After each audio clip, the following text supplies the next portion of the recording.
আমাৰ মানে জীৱন নাই, ভৱিষ্যত নাই, ঘৰ বাৰী আমাৰ একো নাই। আমি জীয়াই থাকিব নালাগে ন, এনেই আৰু হাৱা আৰু নে কি কয়।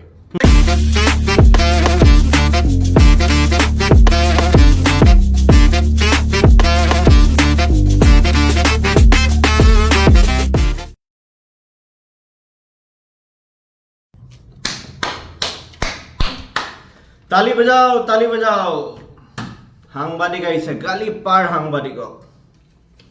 এইজন সাংবাদিক ওলাইছে, টিভিত ওলাইছে, ফেচবুকত ওলাইছে, ভিডিঅ' দিয়ে ডাঙৰ ডাঙৰ, নিউজত ওলায়, পেপাৰত লিখে, গালি পাৰ তাক, পুৰা গালি পাৰ। লিখ লিখ, ফেচবুকত ট্ৰল কৰ, তাৰ ভিডিঅ' ওলা, তাৰ মিমছ ওলা, তাক গালি পাৰ মুঠতে। এয়াই ন, চবৰ কথা কোৱা নাই, মেক্সিমামৰ এইটোৱে কাম, গালি পাৰিব লাগে মুঠতে সাংবাদিকক।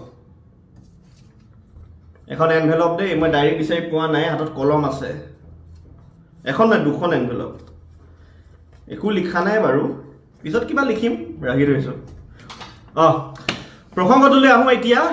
কোনটো প্ৰসংগক লৈ আজি মই ৰিভিউ কৰিম? আপোনালোকে চাই আছে অসমীয়া ৰিভিউ মাষ্টাৰ, মই হ'লোঁ সুৰজিত। সাংবাদিকসকল ইমান গালি কিয় খায়? সাংবাদিকসকলক কিয় সকলোৱে গালি পাৰে?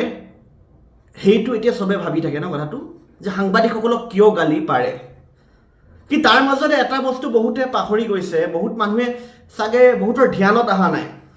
বহুত সাংবাদিকে সাংবাদিকতা বৃত্তি এৰি দিছে, এৰিবলৈ বাধ্য হৈছে। কিয় ভাবি চাইছেনে? কিয় বহুত সাংবাদিকে সাংবাদিকতা বৃত্তি এৰিবলৈ বাধ্য হৈছে? আজি এই বিষয়ে মই ৰিভিউ দিম মোৰ এই পেজটোত।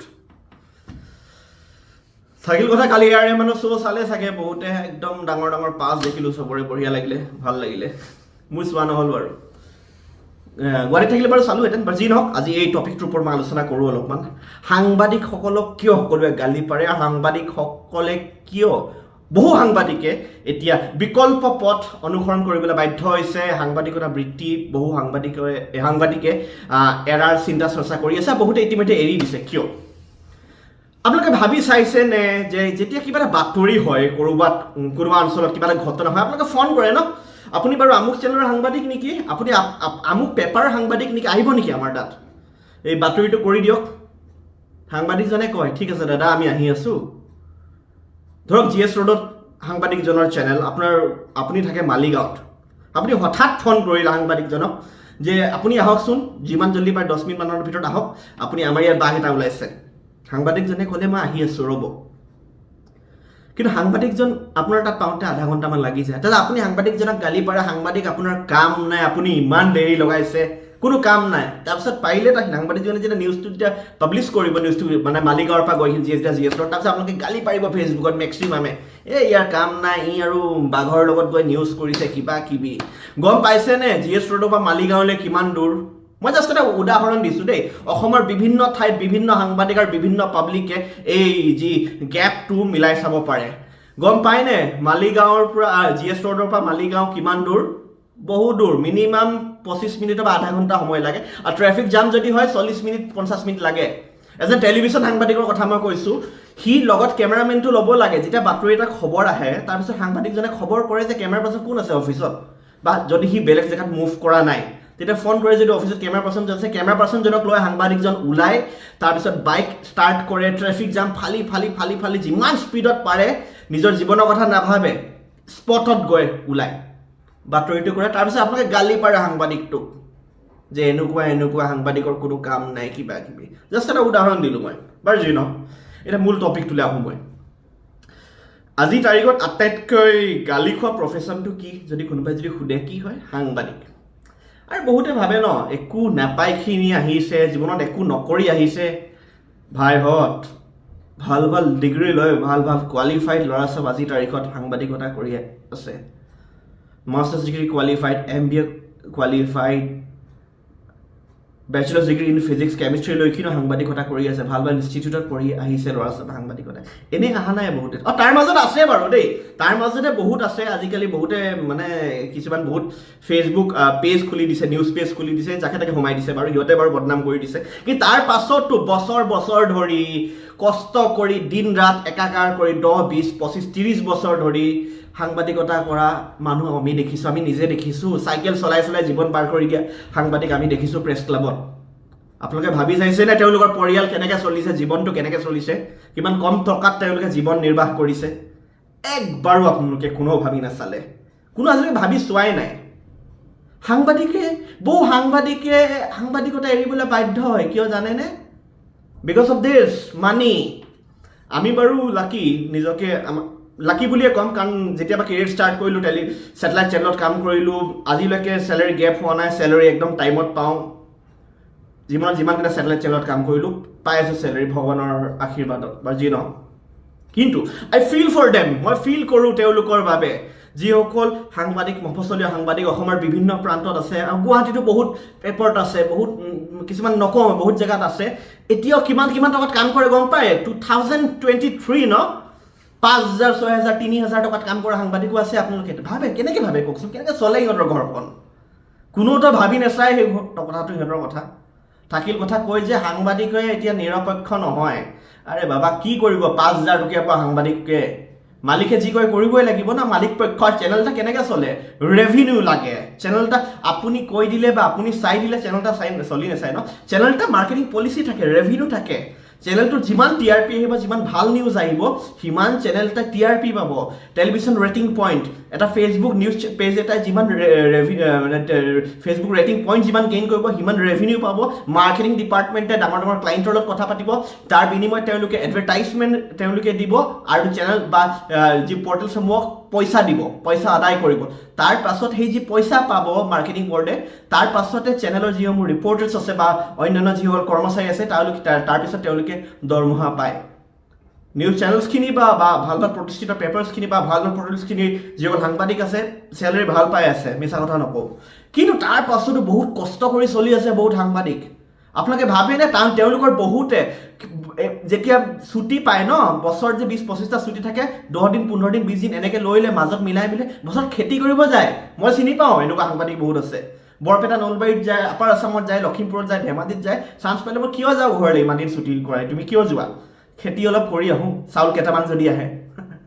ক'তনো আপোনালোকে ভাবিব, আপোনালোকে গালি পাৰিব লাগে সাংবাদিকক, বিকজ সাংবাদিক আৰ বৰ্ন টু আপোনালোকৰ গালি খাবলৈ পেদা হৈছে ন। মই হিন্দীতে কথাটো কৈছোঁ, মানে তেওঁলোক পাইদা হৈছে, তেওঁলোক জন্ম লৈছে আপোনালোকৰ গালি খাব লাগে। ইমান আন্দোলন হয়, বিভিন্ন সমাজ প্ৰতিষ্ঠানে আন্দোলন কৰে, সামাজিক সংগঠনে আন্দোলন কৰে যে আমুক বৃত্তিত থকা মানুহে আমুক ফেচিলিটিছ পোৱা নাই, আমুক ৰেভিনিউ পোৱা নাই, আমুক টকা পোৱা নাই, তেওঁলোকক এইটো ফেচিলিটিছ দিব লাগে। সাংবাদিকসকলে প্ৰচাৰ কৰে। কোনটো সংগঠনে আহি আপোনালোকৰ আজিলৈকে সাংবাদিকৰ বাবে আপোনালোকে ৰেলী ওলাইছে? কোনে আহি আজিলৈকে এটা ৰেলী ওলাইছে? কোনে কৈছে যে সাংবাদিকসকলে প্ৰাপ্য পাব লাগে, তেওঁলোকেও কিবা এটা ভাত্তা পাওক, তেওঁলোকেও কিবা এটা ফেচিলিটিছ পাওক? যি চৰকাৰৰ ফালে বা 2, 3, 4, 5,000 টকা ক'ৰবাত জেগা ছটিয়াই দিছিলে, 1000জনৰ মাজত 2জন চাগে সাংবাদিকে পায়, আৰু তেওঁলোকো যদি পাৱাৰফুল থাকে তেওঁলোকে চাগে পাইছে বা বাকী দুই এজনে পাইছে চাগে, তেওঁলোকৰ চাগে কিবা কপাল ভাল। কিন্তু নেপায়, অধিকাংশে নেপায়। জীৱনটো এনেকৈ কষ্টত পাৰ কৰি দিয়ে, এনেদৰে কাগজ কলম লৈ লিখি দিনে ৰাতি।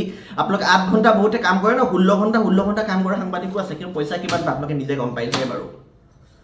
কিন্তু ভাবি চাইছে, কোনো নেভাবে এই বিষয়ে কথাটো, কাৰণ সাংবাদিক হয় ন, কাম নাই তাৰ, সিটো পইচা খাইছে ন, হালধীয়া সাংবাদিক ন, সি ঘোচ খায়। কি ঘোচ খোৱাৰ কথা কৈছেহে আপোনালোকে?